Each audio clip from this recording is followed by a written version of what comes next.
êtes nouveau? Je vous ai jamais vu. Facteur cheval. Pourquoi rapporter ce rocher? Mais qu'est-ce qu'il fait? Ce sera ton palais. Tout le monde viendra le voir. Les branches des arbres, les oiseaux me disent comment faire. Et tu veux faire ça quand? Le soir, la nuit, après ma tournée. Cette construction est admirable. J'ai jamais rien vu de tel. Vous êtes dessus depuis combien de temps? 13 ans. Joseph! Il faut qu'il cesse cette folie.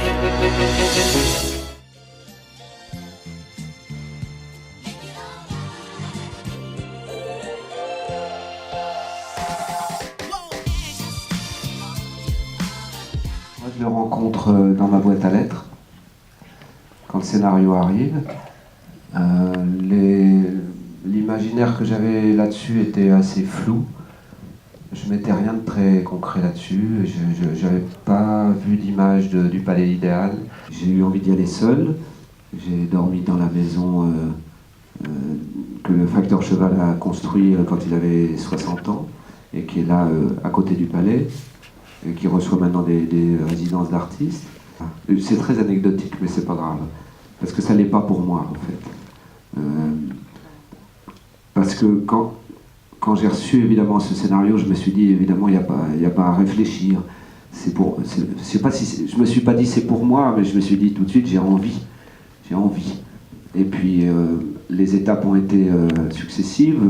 Je passe l'étape de la moustache, qui était un enjeu fondamental. Pourtant en fait, je cherchais cette vérité. J'avais pas envie de me mettre un masque sur le visage. J'ai essayé à un moment donné ce costume du facteur. Je me suis regardé devant une glace, il était encore plein d'aiguilles, et je me suis mis à sangloter.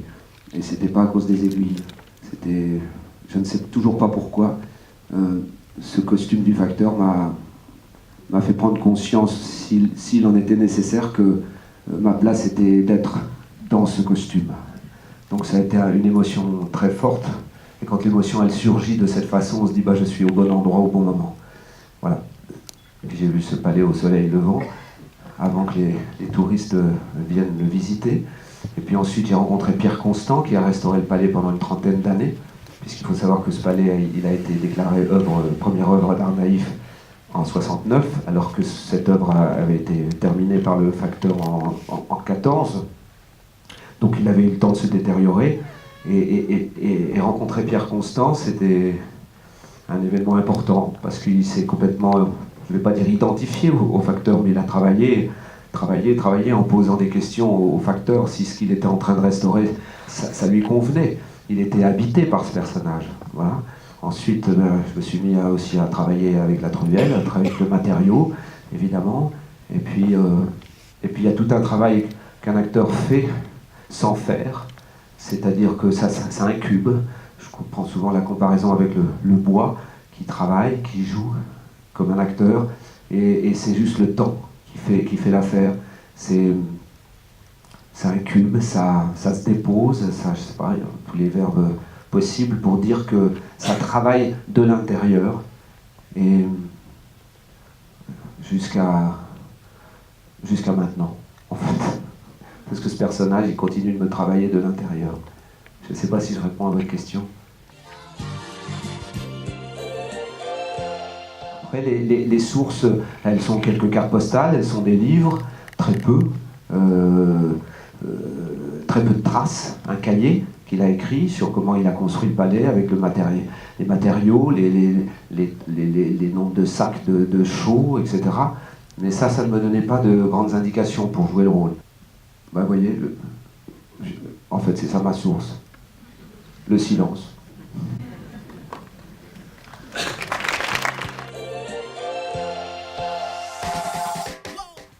Ça a pris 7 semaines et 3 jours en plus où je suis allé faire des plans de montagne d'hiver. En gros, si on fait ça en mathématiques, un film de 90 minutes qui va se tourner en 45 jours, ça veut dire qu'il y a 2 minutes, ce qu'on appelle utiles, par jour.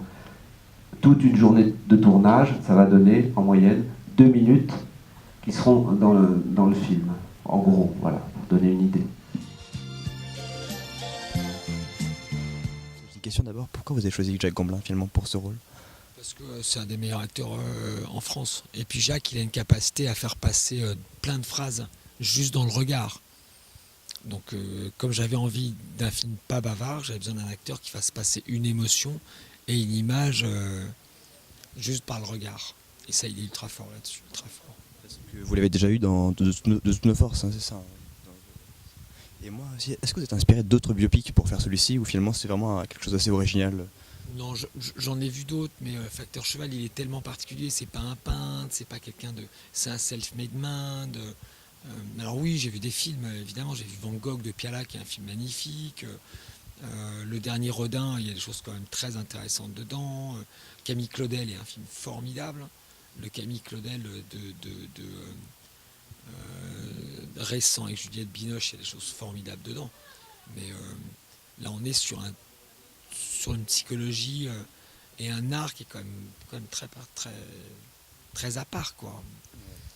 C'est un mec qui construit un terrain de jeu pour un enfant. Pour un enfant, C'est charmant. Même quand Malraux dit que c'est le premier monument naïf, finalement c'est exactement ça. Mais moi je vais presque me dire que c'est pas forcément naïf parce que ça l'aide aussi quelque part à se construire le Facteur Cheval. Alors, il y a des gens qui disent, je trouvais ça joli dans une salle, il m'a dit, mais en fait il a construit l'art-thérapie pour lui-même. Donc évidemment qu'il se soigne grâce à... Après, c'est considéré comme le premier art naïf en France. C'est comme ça que c'est considéré. C'est pas... Oui, c'est vrai, oui, c'est comme ça.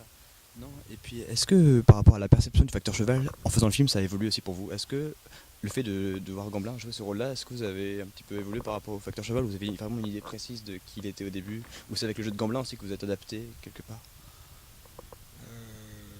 Je crois que j'avais une idée extrêmement précise de comment il fallait qu'il le joue.